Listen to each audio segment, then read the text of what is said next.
Darlings, it's Mummy, Sybil Brunson. I'm all out of breath, darlings, because I'm out in my backyard, which I never show you, and this is the view from our backyard. And these are the views down the hill and around the whole neighborhood and development that we live at. And it's quite lovely. We're very lucky. All of these people are lucky to be living on these little turnarounds and courtyards and cul-de-sacs and everything, but we're especially lucky because we don't have people in our backyard. Some of these people back up right up to another apartment or another townhouse with balconies, and we're just free. We're on a hillside, and here we are. Anyway, I wanted to show you the sunset, which I wish my phone would film these things as beautiful as they are. It's January 3rd, and we're into the new year, and it's a new year full of all sorts of strange things between COVID and people not masking and people refusing to get vaccinated and football players taking off their clothes and marching off the football field, one touchdown away from earning $1.8 million in a bonus or whatever. Just insanity. I don't have to go into the politics that are going on. You know where I stand on that. So I'm not going to go into that and belabor that and make it unpalatable for those of us who don't want to get vaccinated or wear masks or safe distance or whatever.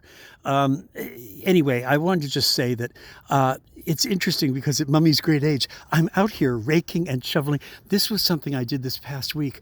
I trimmed, my neighbor had this back area, and I trimmed all of her like dead bushes and stuff down to the live growth. So in the spring, all of this is going to come back the way the front areas came that I showed you in my yard. Those wonderful little hedges that I've now origamied and bonsai'd and topiaried and everything. So these will begin to leaf out in March, and they will begin to be like little hedgettes sort of thing. It'll be very interesting to see how they do, and of course I'm going to start trimming them and pruning them in an artistic way so that they don't become all straggly like that and like this.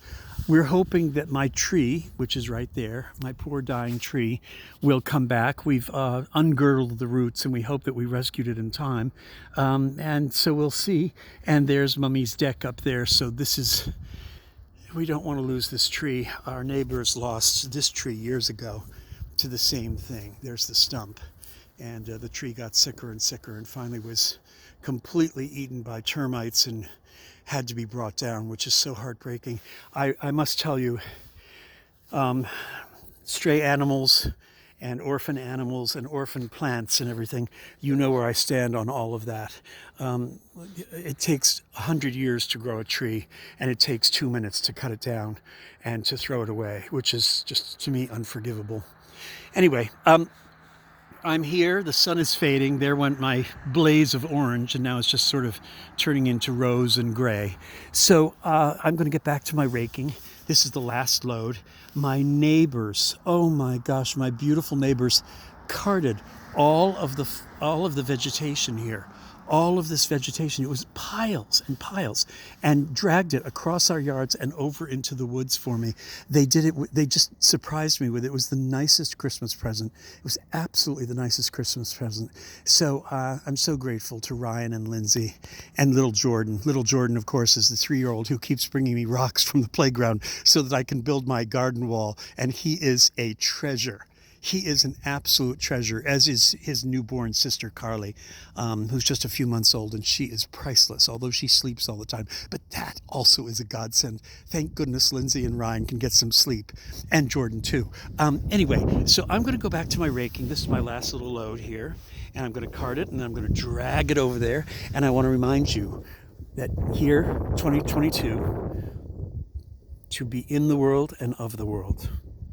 To be present, to be mindful, to be grateful, and to remember that everything you see and smell and taste and hear and touch and hold in your hand and your heart, everything is borrowed.